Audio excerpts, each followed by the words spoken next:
বাংলাদেশ জাতীয়তাবাদী দল বিএনপির ভারপ্রাপ্ত চেয়ারম্যান তারেক রহমানকে মানুষ সাধারণত চেনেন একজন রাজনৈতিক নেতা, কৌশলী সংগঠক এবং দূরদর্শী পরিকল্পনাকারী হিসেবে।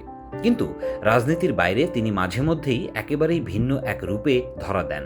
সামাজিক যোগাযোগ মাধ্যমে শেয়ার করা তার কিছু ছবি যেন তুলে ধরে সেই ভিন্ন রূপকে। কখনো দেখা যায় বনবীথির নীরবতায় কোলে নিয়ে দাঁড়িয়ে আছেন নিজের প্রিয় বিড়ালকে, কখনো বা সোফায় বসে মোবাইল ফোনে কিছু দেখাচ্ছেন সেই বিড়ালকে। এমনকি বিএনপির গুরুত্বপূর্ণ বৈঠকের কক্ষে সর্বক্ষণ এই বিড়ালের উপস্থিতি লক্ষ্য করা যায়।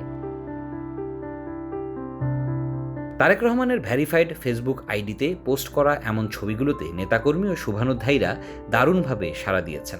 অনেকেই মন্তব্য করেছেন, এমন ছবি দেখে রাজনীতিকের ভেতরের মানুষটাকে খুঁজে পাওয়া যায়।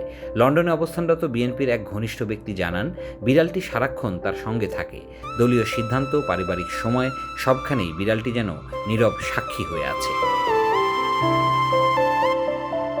বাংলাদেশের রাজনৈতিক অঙ্গনে তারেক রহমানকে সাধারণত ঘিরে থাকে বিশ্লেষণ, কৌশল, সমালোচনা কিংবা সিদ্ধান্ত গ্রহণের ভারী আলোচনা। কিন্তু তার বিড়াল প্রেমের ছবিগুলো যেন তুলে ধরে একেবারেই আলাদা এক মানুষকে, যিনি রাজনীতির বাইরে কোমল হৃদয়ের, পরিবার প্রেমী এবং প্রাণীর প্রতি মমতাময়ী।